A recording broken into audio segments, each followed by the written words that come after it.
Welcome back to the Housing Collective podcast season 2. My name is Tom Neely, director of Nemar Search, and today I'm delighted for the first episode on season 2 to be joined by Emma Palmer, chief executive of Eastlight Community Homes. So Emma, thank you ever so much for joining us on the podcast. For the listeners, could you give us a brief introduction to yourself and your organisation? Yes, of course. Thanks, Tom, and thanks for your time this morning. Yes, I'm Emma Palmer. I'm chief exec of Eastlight Community Homes. I've been in this role since 2018, always worked in the housing sector since I was 18, mostly housing associations and kind of mainly in the east of England. Eastlight Community Homes is in the east of England. We're just short of 15,000 homes and were born in 2020, so in the middle of the pandemic, through a merger between Cone Housing Society and Greenfields Housing Association. So yeah, that's us. We're based in Braintree in Essex. Thank you for that, Emma. In 2018, you became chief executive of Eastlight. So tell me a bit more about that story before becoming the chief executive. Oh yes, well, long housing career for me, I'm afraid. As I said, I've worked in housing for as long as I've been in full-time work. So my training was done back in the 1990s. I got myself a BSc honours in housing management and development as part of kind of that training, and I was really lucky to get a housing trainee role. So I had some really broad experience right across any number of kind of disciplines and activities in a housing association. And so for me, getting that kind of broad experience meant that I kind of knew a lot about the different bits and what I might fancy doing. I spent most of my time in housing management. I've managed development teams, asset teams over the years, but my kind of fundamental grounding was as a housing officer back in the day. I've always taken kind of opportunities as they come along. So in addition to kind of the paid work, I did a bit of time at London South Bank University as an external examiner for some of their courses, and maybe we'll pick up on this later, but the fact that we've lost a lot of our training in our profession, and obviously there's a real drive to kind of bring that back, but that was certainly something that helped me see how kind of people come into the sector. But so yes, did a large chunk of my career with Flagship Housing Group. So I was a member of their executive team immediately before I joined Greenfields Housing Association back in 2018. And you know, the size organisation that gave me some great opportunities there too, to work on a whole range of different things. When I was probably 18, certainly 20, I made the decision that I wanted to be a chief exec in a housing association. So that was my goal. And I kind of set a milestone that I wanted to be director of housing by the time I was 30. And I kind of made that 4 months after my birthday, if that still counts. I reckon it does. That's amazing. That is brilliant. That is so good. And on that point then, Emma, you joined the sector as an 18-year-old. You had quite clearly ambitious goals, but I guess during that, you have those ambitious goals to be a chief executive, but it does, like I say, you go through ups, downs, no doubt, in your career to get to where you are today. So I guess what kept you motivated to that goal? And then also, as a secondary point to that question, what keeps you motivated today, given that you've worked in the sector for so many years, being kind of that starting out as an 18-year-old? Yeah, I think I am just... it's easy to say, but I'm emotionally engaged and attached to the sector. So for me, this is not about a job. This is something that I'm genuinely interested in and genuinely care about. So what drives me and motivates me is kind of doing the right thing, and doing the right thing by the kind of residents in the east of England, predominantly, but generally in the sector. And I think I've certainly had some soul searching to do over the last few years as things have got harder, and there's clearly been an erosion of trust with residents and kind of the broader general public, as well as government and others. So, you certainly go into this with as something that you want to put yourself into. This is not something you can just kind of work for the money. And I guess my personality is such that I'm a bit like a dog with a stick. So I keep going. And this is something that, as hard as I might try, my efforts will never solve the problem of affordable social housing. And so my job will never be done. So I guess I keep going on that basis. But yeah, I love my job. I love the sector, and I wouldn't think about being anywhere else. I'm not sure that answers the question. No, it does. I mean, I'm just, and also you talk like dog with a bone, and you clearly have a huge passion. There's that kind of sense of purpose there, isn't it? Which is incredibly powerful. But also, you say that the dog with a bone analogy, there's a huge amount of resilience there because it is incredibly challenging. As you said, there's probably been an element of self-reflection over the last couple of years, given what's going on in the sector. So, but leaders are struggling with that resilience. You talk to people are tired. So how do you maintain that resilience? Because you can only go to the well so many times, can't you? So how do you maintain that resilience and also stay positive for your community, your board, your staff? Talk to me about that. Yes, I mean, certainly it is difficult, and people talk about work-life balance. Well, the reality is when you do this sort of job, there is no work-life balance. You are. I've just picked up the Diary of the CEO, the Stephen Bartlett book, and there's a real point in there about tension and pressure, and the pressure that chief execs are under, and that you should see that as a privilege. And I think that's right. The role I do, I'm not entitled to just kind of put things down and wander off in order to get myself a work-life balance. I think you have to, if you sign up for this, you have to be serious about signing up for it, because not only do all your residents rely on you, your staff rely on you too. So resilience is absolutely key, but you have to kind of, I think I take my strength and energy from some of the little things. So, when you're chief exec, you kind of find you get left quite often, as well as kind of doing the big strategic stuff, you get left with the stuff that's gone wrong, and sometimes wrong in many different ways. And if you just focus on the stuff that's gone wrong, then yeah, you will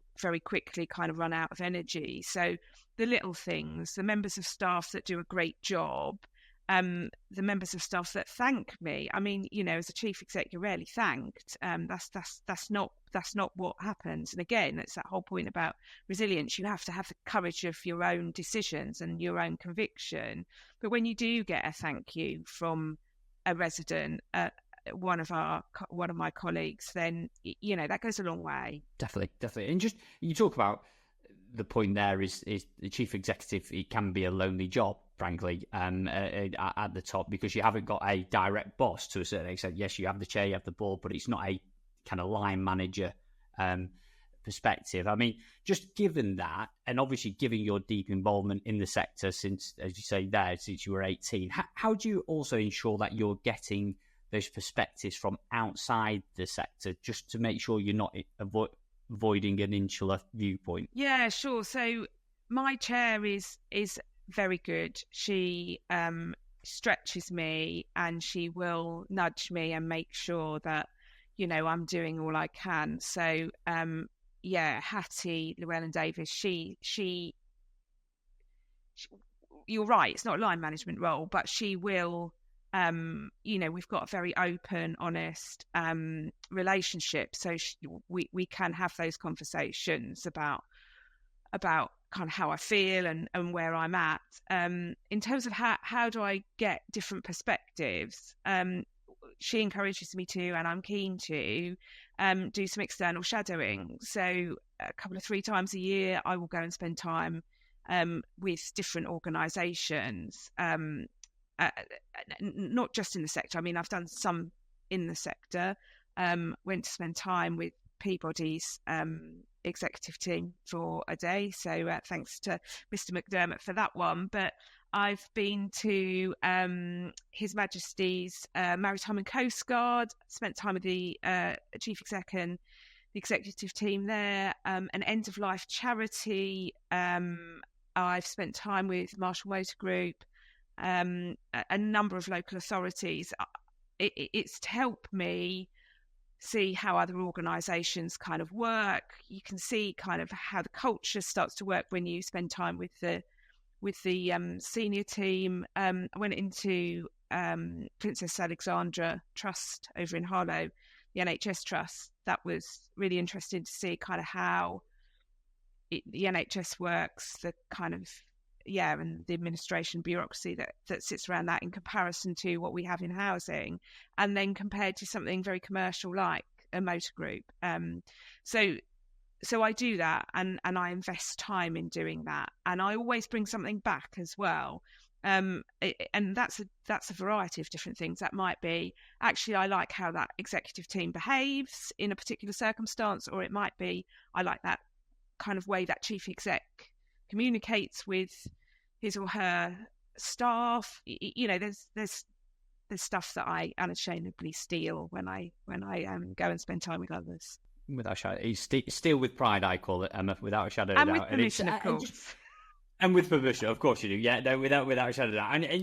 And just for leaders, and this is chief executives and also kind of senior leaders in the sector as well, that's a lot of time commitment that you're giving outside of the business. And given the challenging operating environment, people sometimes say, well, I'm too busy to be able to do that. What advice would you give to those people who are struggling to probably look above the parapet? Yeah, I think the problem is if you focus on the to-do list and only on the to-do list that's in front of you, you will only ever react and firefight. And that's not a chief exec's role. Neither is that an executive director's role. And in some respects, it's harder for directors, be executive directors or directors or even head of service, to kind of get out of the to-do list and into the what do I need to do to improve my service. But, that's where you make the most value for the organisation. That's the bit of the job you should be enjoying. And so you will never move on as an organisation if you don't give yourself that headspace to think about what do we need to do to improve what we've got here. Because your to-do list will never do that for you. It will be much more, responsive to kind of the business as usual task stuff. You have to be curious, and you have to go find out. It is about discipline, and it is about giving as much weight and priority to wanting to improve and move your business along and evolve and develop the business as it is about responding to the 100 odd emails that you've received today. Just being disciplined about your priorities. We're going to talk about. I definitely want to ask you about that discipline in a second, actually, Emma, just because I'm really intrigued to understand a bit more about your non-executive work over the last year. You've taken on 2 board member roles, so Eastlight Homes and also A2 Dominion, which are clearly going through quite a significant transformation in themselves. So what motivated you to take those additional responsibilities on during, as you say there's been, it's pretty tough over the last couple of years. So why have you taken those on? So I've probably indirectly alluded to this anyway, in what I've already spoken about, but absolutely committed to the sector. So this is a way that I can kind of continue to work with the sector more broadly than just my organisation, and helping other organisations to develop. I mean, assuming that they continue to think, both A2 Dominion and Eastlight Homes continue to think that I add value. So there is a bit about sector and me, being emotionally engaged with the sector. There's a bit about personal stretch for me. So I love my job. I love being chief exec. I said to you, I've been there since 2018. So we're kind of 6 years now. And I think if you're not careful, you can become very complacent in your role. That's a kind of period of time when you're not sort of starting off as a new chief exec. You're kind of, you've done the cycle, as it were. And it's very easy to kind of slip into a level of complacency. So this makes sure that I'm not entrenched in, well, we know how to do it. We know how it's done. This is how we do it. And what you see from many different organisations is, is how different people do different things. And whilst both Eastlight Homes and A2 Dominion have both got quite a lot of regulatory engagement at the moment, there are some great things that those organisations do that we can at Eastlight learn from too. So for me, I think if I can give to those organisations some stuff from my experience, then that helps them in the sector. And if I can, as I say, take some of the gems that they've got and think about them in the context of Eastlight, then that can only but make me a better chief executive. It's a really good point. And I saw kind of in a recent article that you'd written for Inside Housing that you're talking about gaining those new perspectives is crucial to continue to develop. So just talking about those gems, can you give us a specific example of an insight that you've gained from one of those roles where you've then been able to benefit your work at Eastlight? Yes, I can. Now, this is a bit of an odd one, really, because it's not kind of a tangible task thing. But what I am seeing much more clearly, being involved in the board with A2 Dominion and Eastlight Homes, much more clearly than what I would see if I was just sitting in my role as a chief exec, is the amount of material and demand on board members is increasing at an exponential rate. So, and I'm not suggesting for a minute that the board shouldn't see things like TSMs and shouldn't be much more involved in the culture of the organisation. It's all really valid stuff, but there is now so much material that comes through in a board pack for discussion, for decision, and because as a board member you're not involved in that organisation in any kind of business as usual or operational way, you have to have really good recall. You have to prepare much more than you ever used to. So, many years ago, there were instances when board members certainly would turn up and open their envelope of papers at the meeting. Then we moved to a place where people were absolutely diligent and they read papers before the meeting. Now, I don't think that's enough. You've got to remember what's previously gone to meetings before. You've got to think about decisions that are made, how things are moving on. And if I had only seen that from a chief exec perspective, I'm not sure that I would be cited on how we need to position some of those papers to remind people this is what's gone before. So it's little things like trying to kind of title stuff the same so people become familiar, that we refer in board papers so people can see kind of what you track through and have tracked back to.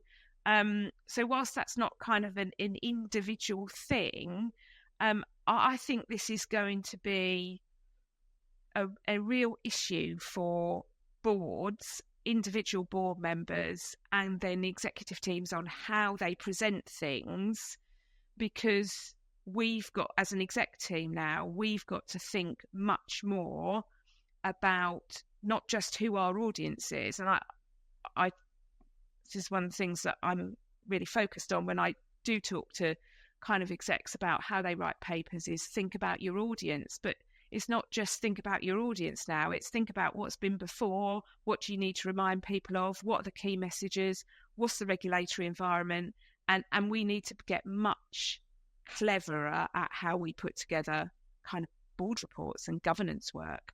It's a great insight, without a shadow of doubt. And just on that as well, Emma, across the sector, one of the frustrations that exec teams and kind of don't mind me saying, is that boards can, because of how challenging the operating environment, because of obviously the ombudsman, TSMs, etc., they can become quite operational in some of their questioning, perhaps, and not staying that strategic lead that a board member should be. So you've clearly perhaps seen it from being the chief exec and then also being a board member. So what advice would you give to, I guess, boards and also chief executive teams to make sure that boards stay that kind of high level strategic? Yeah, so at Eastlight, we afford a really kind of healthy and honest debate with our board. So I encourage the exec as well as board to kind of challenge and push back if there's a question that's asked. So for me, it's not about the question that's asked by the board member, it's the kind of motivation for asking it. So if a board member asks for, I want to see kind of all the stage 2 complaints that have come in. The question is, well, why? What's motivating you to ask that question?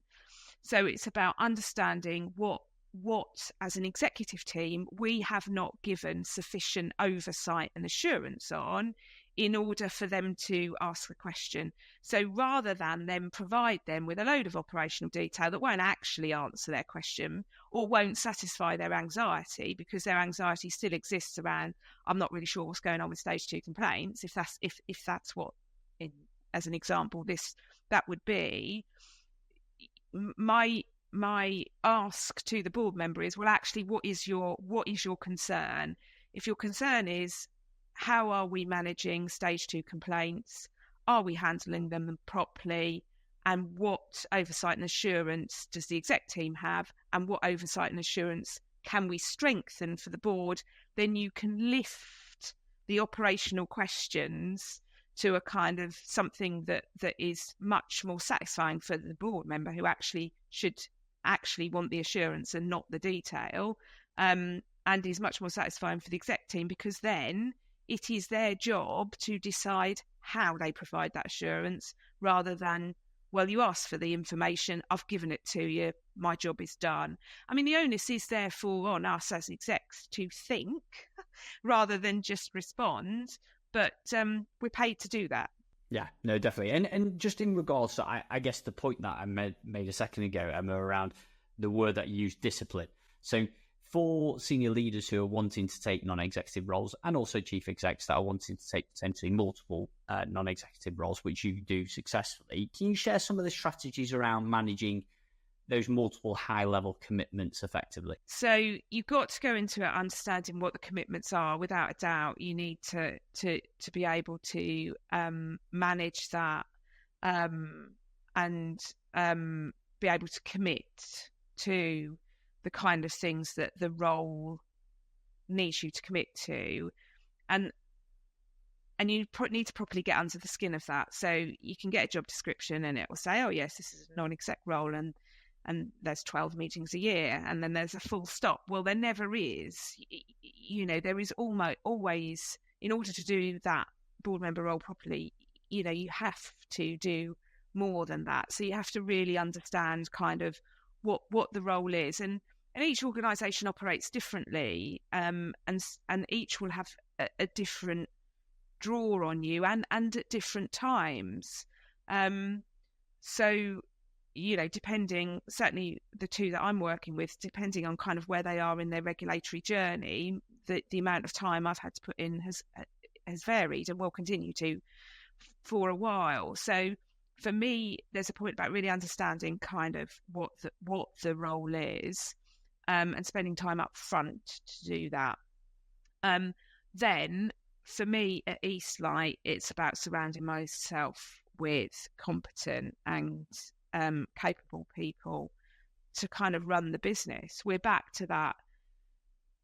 If I've got a huge to-do list to do that is kind of operational stuff, then A, I don't really do the chief exec job, and B, I get dragged into much more responsive work. So, yeah, I'm a ridiculous planner. I plan way too far ahead. My team laugh at me for how far ahead I do plan, but I guess that helps me stay in control of stuff as You've got to tell me now, Emma. How far do you plan ahead? You've got to tell me that now. So I'm starting. I'm starting to write papers for a November board meeting now, and because certainly, it's that whole thing about you've got to get the work done before you write a paper as well. It's not simply about writing a paper. I certainly forward plan for a full 12 months all the time, so I always know kind of what's coming down the line. And we certainly, when it comes to kind of board and committee work, because I chair the customer service committee at A2 Dominion as well, and so what we're doing there is, as well as looking at a kind of the full 12-month plan, so that you can kind of spread the workload as well, and give, otherwise you don't give the committee enough voice and time and space to discuss fairly critical issues as well. So yeah, there you go. I'm excusing my ridiculous control on planning. But I think that's also so important when you have such a busy day role, but also on top of that, those multiple commitments, you have to be really structured with your time. And I think that's great advice for kind of senior leaders looking to take that on, which is great. And I mean, if we look forward now, then Emma, you talk about kind of, like I say, that forward planning. You've obviously seen that you've just released your new corporate strategy. Can you just elaborate a bit more on that new corporate strategy? And also, what I'm keen to understand as well is, have your experiences in the non-executive roles influenced its development? Yeah. So what's at the heart of that new corporate strategy is really about building trust with residents. So I think the sector has unwittingly eroded that kind of housing officer resident relationship, because we've become this homogenized lump of corporate activity where you have to ring a call center, or we've got sort of specialist roles and people get passed from pillar to post. So there's no established relationship anymore between somebody that identifies as the housing association and the tenant. And I think that's why, as chief executives, we get more and more residents write to us directly, because as a kind of profile figure, we are probably the only one in the organisation that isn't seen as a homogenized lump, as I keep calling it. So the corporate strategy is absolutely based on operating with a place-based system. So many housing associations have kind of returned to sort of patch management and that sort of stuff. But for me, place-based is also about relationship-based. And what I have learned from working with East End Homes, they're very localised housing association that have got, trusted roots in their and kind of legacy roots in their community that is so critical. A2 Dominion have a different relationship with residents that varies again, and that's based on kind of legacy as much as anything. And then the same at Eastlight. It kind of depends on sort of the journey and how things have arrived or not, how tenancies have arrived in Eastlight, because of kind of whether they've arrived through a merger or whether, you know, you've had a long-standing member of staff or whether there's still a caretaking service.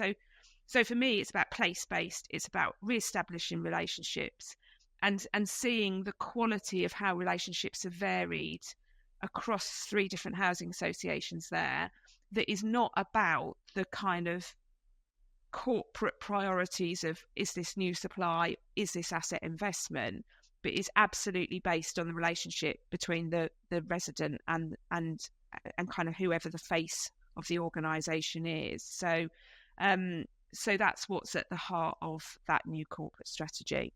I know we spoke about this earlier, Emma, offline, but I know a lot of organisations are currently wrestling with should we do another 5-year strategy, because that's what we've always done. But obviously, if you look at some of the corporate strategy now, the things that they set pre-COVID is very different how the world currently operates now. So why you've set a 3-year strategy? What's the purpose behind that 3-year instead of 5? It is simply that when we merged, we set a 5-year strategy that was supposed to run to 2026, and you know, we looked at it last year and said, wow, you know, things have moved so quickly.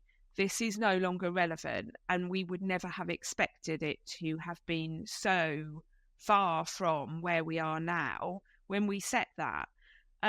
So we took the view that, you know, from a business planning perspective, we're still planning over 30 years. You know, we're still looking at kind of the levels of asset investment and new supply, but we take the view that the world will change again.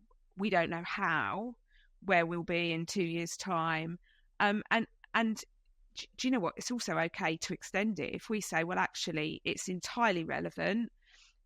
We've achieved, you know, when we measure what we've achieved, what we haven't achieved, and we rebase ourselves with the same principles. I mean, ultimately, you know, housing associations from one strategy to another do not upend their entire purpose, value set. It is more about what changes in the external environment. So yes, we made that decision, do 3 years. We review it annually anyway.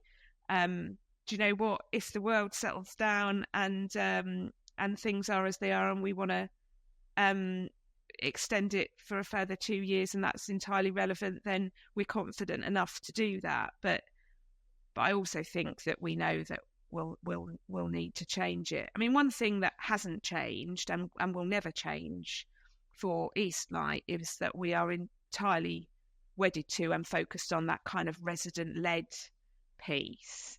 And so regardless of what the external environment does, you know, we're the largest community gateway in England, which means that our residents have the opportunity to be a shareholder. So we've got over 5,000 shareholders.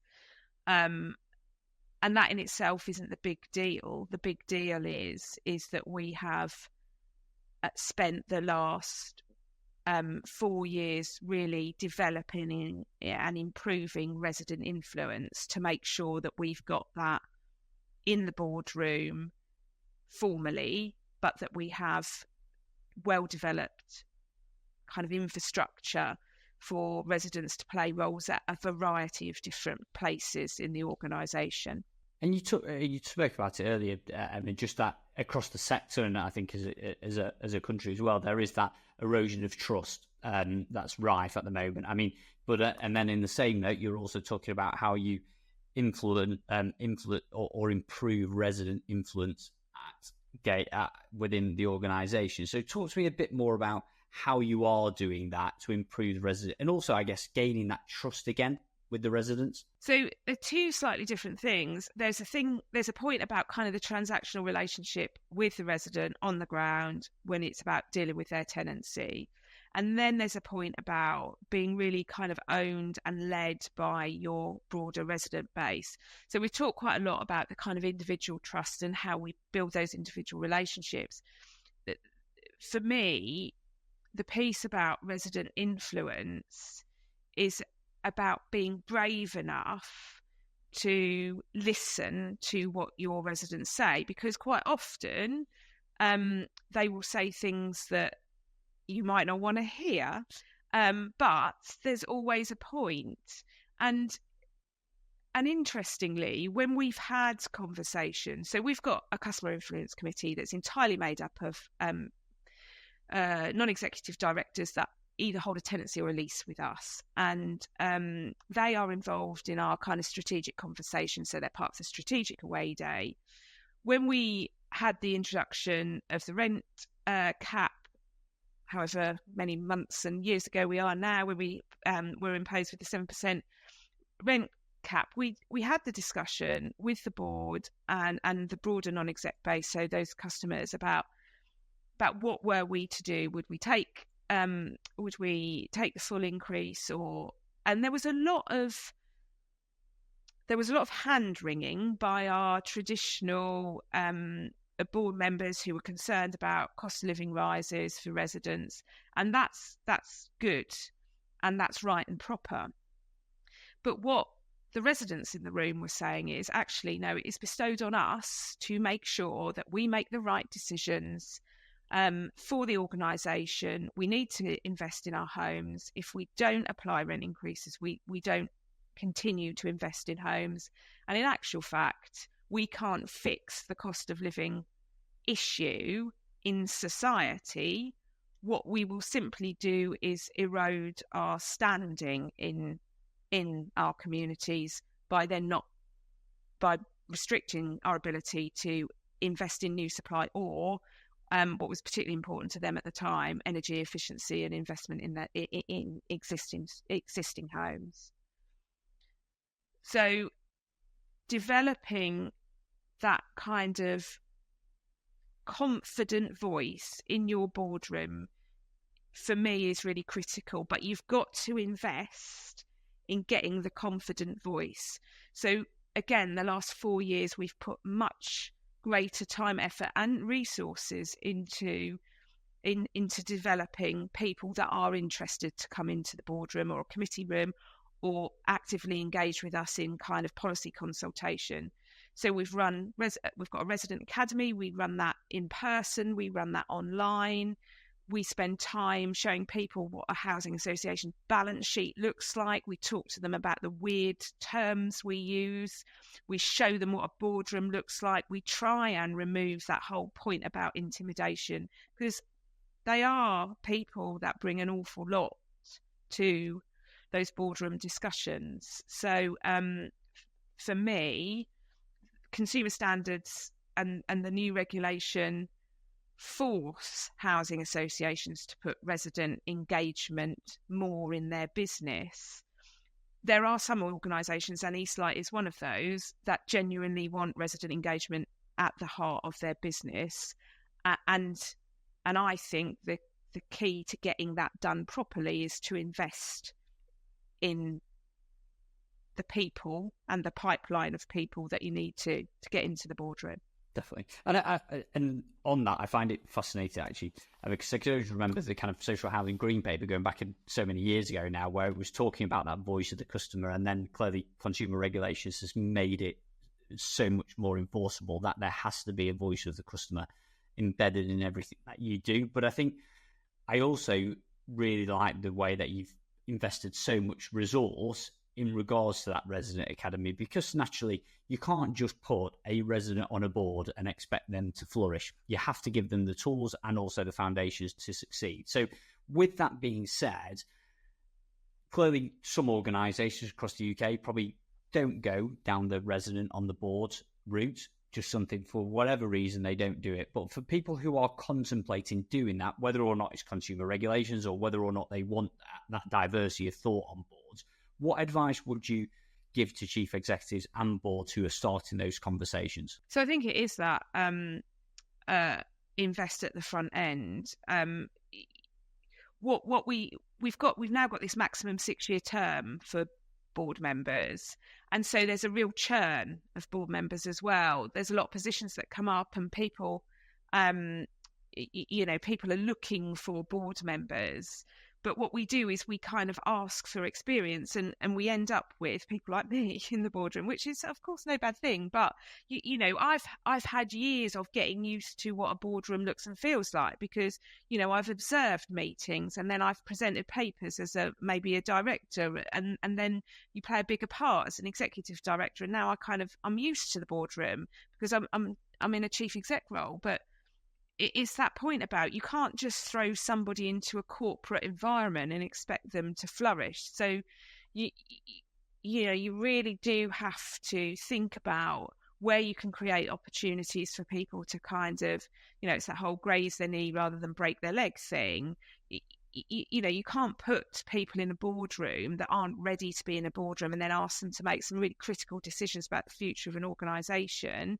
So it's about how you create the opportunities at kind of a localised group level, at committee level. Are there trainee roles? And we've tried all of those. I also think there is a point about how you recruit. And if you simply use corporate headhunters to recruit for board members, or you use or you use kind of a traditional recruitment campaign, then you will never attract people that are not used to a professional environment. And so we had most success by using Facebook Live, drop-in sessions online, and we've also tried to make, so certainly all our committee meetings are held online.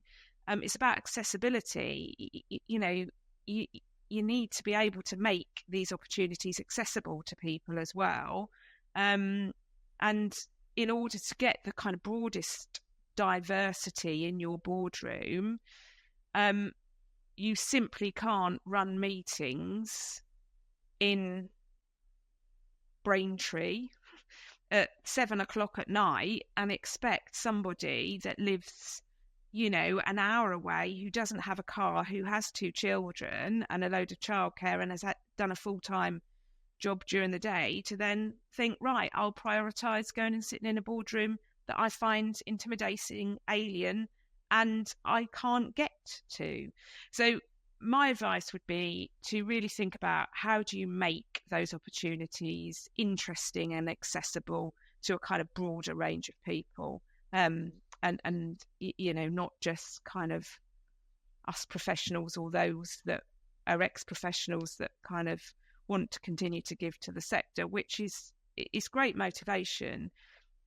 Good. But you need broader diversity than that. Yeah, definitely. But diversity in all forms, isn't it? And diversity of thought as well, and lived experience, which I think so kind of is so valuable at the board table, which you don't see that often. I do think that over the next 12, 18 months, I do think that will happen more. But as you rightfully say there, you have to have accessibility. You have to have kind of that, also laying the foundations and training for them to feel comfortable to be sat in that boardroom, because no matter who you are, it can be, for the first couple of times, it can be an intimidating environment. So it's absolutely. And I have to say, sorry to cut across you, Tom, but our new Customer Influence Committee chair, Catherine, has significant mobility issues, and she's blind, and my natural assumption and prejudice in advance was, I don't know how she could chair a committee.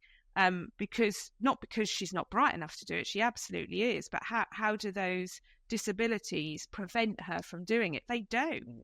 There is technology that allows her to do that, and she does that incredibly well. So I also think there's a point about us kind of getting over some of our, ourselves as well, and not making assumptions on behalf of other people. Yeah, no, I think that's a really good point. Thank you for that, Emma. And that's, without a shadow of doubt, that's important that we do that. And I guess now, as we look forward then, Emma, kind of for the future, and I guess probably over the next 12 months, if we look at the east of England, there's clearly a number of proposed mergers going on, Longhurst Grand Union, Bromford, and your older organisation Flagship. So talk to me about how you see being kind of significant landlord in the east. How do you see the dynamic shifting there? Yes. Well, I mean, it's really too early to tell, isn't it? Which way those merged organisations will focus. But as you say, what we do know is there's kind of merger with the East beyond the East. And we also know that there's kind of a number of sort of nationals or larger players that have made a strategic decision to exit the East of England as well. So undoubtedly, the dynamic will shift in the East. But it's really tricky at the moment to know kind of what that will look and feel like. I think that, you know, we're all under more and more pressure around kind of how do we get more for less? How do we invest in new homes? How do we continue to supply new homes? So I think people will look more and more to how do we get more? But the dynamics inevitably will shift. I mean, you know, I say we're just short of 15,000 as Eastlight, and we will be probably one of the largest locally, regionally based, or the largest in the East of England.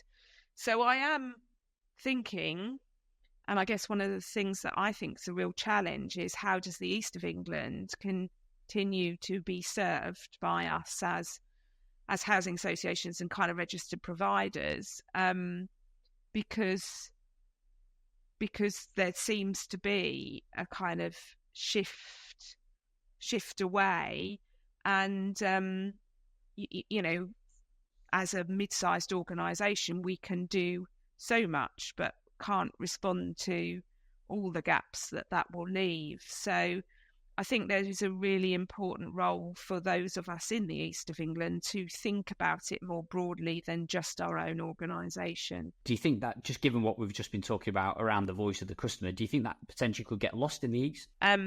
Well, we'll make damn sure that it doesn't. And I guess where I was going to go with that is to say, you know, we've got the Build East Consortium, and I at the moment have the privilege of chairing that, and I think Build East need to think about, as a collective, as we start to see that changing dynamic evolve, how we respond to that. We did a collective piece of work 2 years ago around housing need and housing demand. So we do have quite a lot of intelligence there to see, you know, what we need to do. Build East, we also work quite closely with the regional NHF, and so I think we need to make sure that we focus on the East of England voice and making sure that it does still kind of play out in the national forum. Yeah, no, definitely. And I guess final question, Emma, before I get onto the quick fire questions, so no pressure on those ones. As we look forward, there's obviously a new government in. What do you see as some of the most pressing issues that need to be addressed by government and the sector to improve the sector, but also some of the opportunities that may come through from it as well? Yeah, so for me, there's 2 points, and this is less about the government and more about kind of the sector, I think. Although, of course, government will have a role to play in that. I think there is the point about investment in existing stock and really how we properly tackle that, because we're still reactive. So many of us need to start investing fairly heavily in decent sized regeneration programs. Most of us haven't started that yet.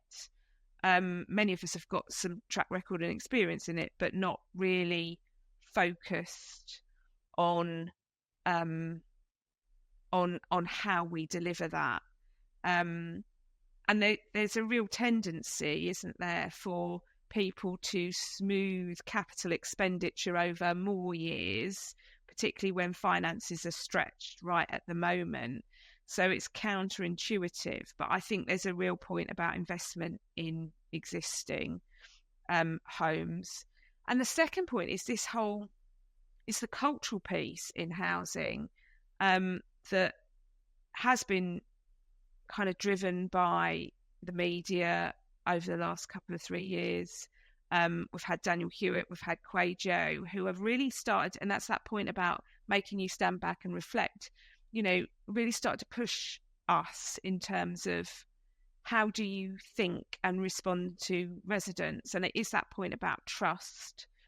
But it's how we shift the deep-rooted legacy position of being parental, because that does still exist. It doesn't exist in everywhere, and it doesn't exist, it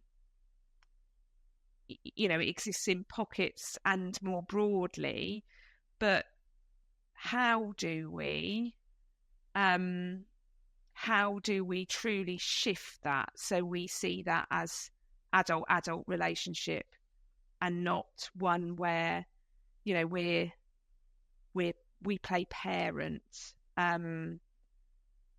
in the old days where we used to look after people. How do we truly develop that into an adult relationship, particularly in a society where we as a general society expect more to be given to us as well?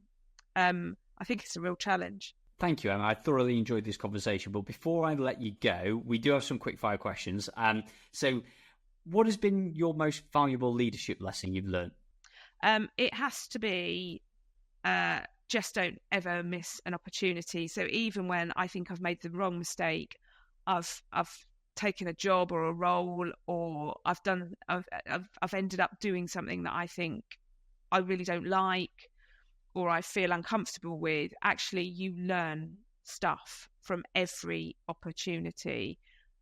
So yeah, even when you think things aren't what you expected, you can still learn from that as an opportunity. Brilliant. And what advice would you give to an aspiring leader starting out on their journey? Absolutely be yourself. And what I mean by that is, so many people try and kind of copy what somebody else has done. If I do that, I'll do the same as them, then I will be. You won't. You have to be authentic to yourself. There is no silver bullet to say, oh, well, if I follow that person and behave like that person, then I will be the next. You won't. You have to absolutely, that going right back to the point around resilience and having the conviction of your own decisions. If you can't do that, then you'll never create yourself. Brilliant. What do you believe to be the key leadership qualities required in today's world? Oh, there we go. We've talked about it, resilience, haven't we? I also think there's that point about seeing what's 2 bends down the road. So what's coming? You have to, it's my planning point again. You have to plan, you have to see ahead, you have to think ahead, and you have to plan for it.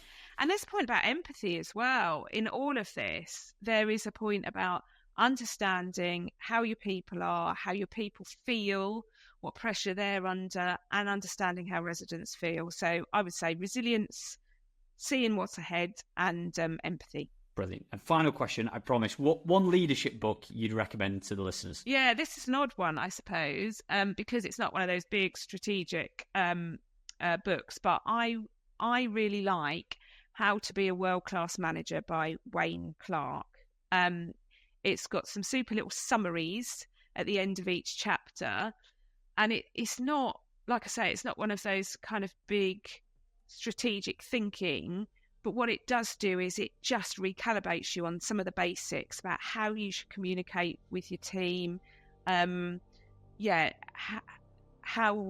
you should kind of get your key messages across. I think regardless of where you are in your career and what role you have, that book can play a super role. And I use it as a little ready reckoner from time to time. So I think it's kind of relevant for all.